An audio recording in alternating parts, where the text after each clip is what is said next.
Olá pessoal, queridas alunas e queridos alunos de Direito Penal 3.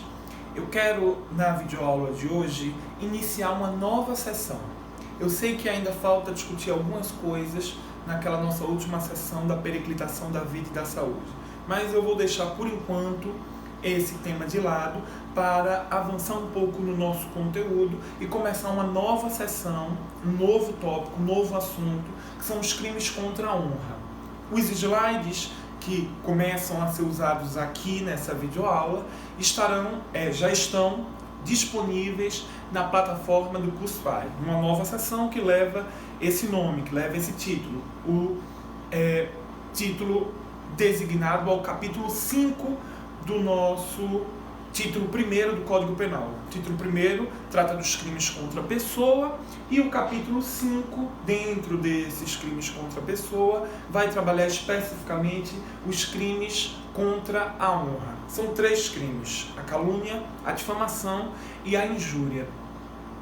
E nós faremos algumas considerações introdutórias que servem para todos esses crimes, para esse assunto de uma forma geral. Depois analisaremos sistematicamente cada um desses crimes e, por fim, trabalharemos algumas disposições comuns da nossa legislação a respeito dos crimes contra a honra, que estão nos artigos de 141 ao 145. Lembrem de pegar os slides assim que começarem a assistir essa videoaula, para que vocês possam acompanhar de forma mais confortável e já possam começar a deixar em dia os estudos a respeito desse nosso novo assunto, que tem uma grande importância para a gente, tanto teórica como prática.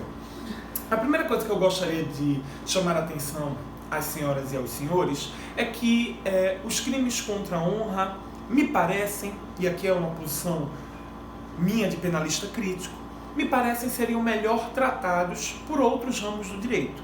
A gente tem que lembrar que na nossa principiologia penal temos um princípio muito importante, que é o da intervenção mínima, né? Fruto aqui das ideias do minimalismo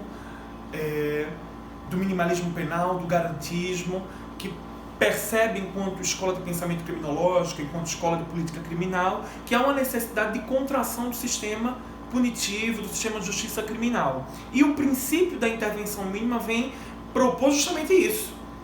O direito penal deve intervir minimamente, ele deve intervir o mínimo necessário. É o princípio da última ratio, né? Da última razão, o direito penal como última razão do Estado. E esse princípio, vocês lembram, ele se subdivide em 2 dimensões ou 2 subprincípios: a fragmentariedade e a subsidiariedade. A fragmentariedade nos indica que o direito penal deve proteger um fragmento dos bens jurídicos, aqueles mais indispensáveis. E a subsidiariedade diz que o direito penal só deve atuar quando os outros ramos do direito não derem conta, quando os outros ramos do direito não forem suficientes. Então, embora a honra seja aqui um bem jurídico relevante para a gente, talvez ele não deva ser elegido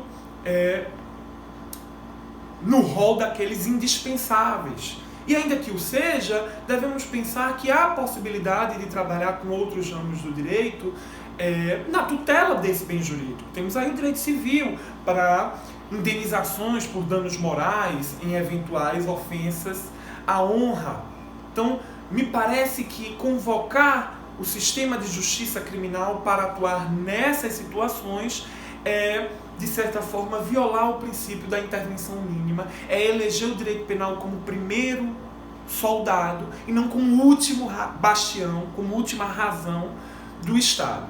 Dito isto, feita essa ponderação crítica, vamos estudar os crimes contra a honra, porque eles de fato têm aplicação prática, existem, então precisamos estudá-lo. Mas eu queria fazer esse parêntese, colocar esse asterisco crítico a respeito desse assunto e dessa temática. Até porque a gente vai falar sobre isso, mas na injúria, por exemplo, que é ofender a dignidade ou o decoro de alguém, é basicamente xingar alguém, todos nós aqui já cometemos invariavelmente esse tipo penal. Só que não tem condições de todo mundo ser selecionado por esse tipo penal, até porque nos crimes contra a honra a regra é a ação penal privada. Mas para você ver como há um alargamento das possibilidades de atuação desse sistema de justiça criminal na nossa vida cotidiana, quando ele deveria estar mais reservado para aqueles casos, para aquelas condutas de fato mais graves, atentatórias dos bens jurídicos realmente indispensáveis. Mas, já que temos de estudar os crimes contra a honra, e eles são muito importantes porque eles têm toda uma sistemática teórica e tem um procedimento próprio, que a gente sabe, né? Não sou professor de direito penal, mas a gente, no final das contas, eu sou um estudioso das ciências criminais. A gente estuda direito penal, mas estuda processo penal, estuda criminologia, estuda política criminal. E em processo penal a gente tem o procedimento comum. O procedimento comum segue o rito ordinário para crimes com pena máxima superior a 4 anos, segue o rito sumário para crimes com penas superiores a 2 anos e de até 4, e segue o rito sumaríssimo para crimes de até 2 anos, os crimes de menor potencial ofensivo. Mas a gente tem, além desse procedimento comum, uma quantidade aí de procedimentos especiais. Temos o procedimento especial para julgamento e processamento de crimes dolosos contra a vida, que é o Tribunal do Júri, sistema bifásico, Judicio Accusazione e Judicio Causae. Temos o procedimento especial para julgamento dos crimes da Lei de Drogas, da Lei 11.343 de 2006. Então lá começa no artigo 48 da Lei de Drogas e vão até o artigo 59. Temos um procedimento especial para julgamento dos crimes contra a honra também. Claro que a gente não vai estudar isso aqui na nossa matéria é direito penal, esse assunto de processo penal. Mas, para vocês verem como esse tema, ele vai ter muitos desdobramentos, ele vai ter uma importância prática aqui pra gente. Pois muito bem, o bem jurídico tutelado aqui, nos crimes contra a honra, é a honra. Só que essa honra se classifica, se subdivide doutrinariamente em honra subjetiva ou em honra objetiva. A honra subjetiva é o sentimento de apreço pessoal que a pessoa tem de si mesma. O crime que atinge a honra subjetiva vai ser a injúria. Ele atinge o sentimento de apreço pessoal que a pessoa tem de si própria. A injúria está lá no artigo 140. Está lá no artigo 140. Ó. Injuriar alguém ofendendo-lhe a dignidade ou o decoro. Mas a gente também vai ter a honra objetiva. A honra objetiva é o apreço que os outros têm pela pessoa. Então está ligado à imagem dessa pessoa perante o corpo social.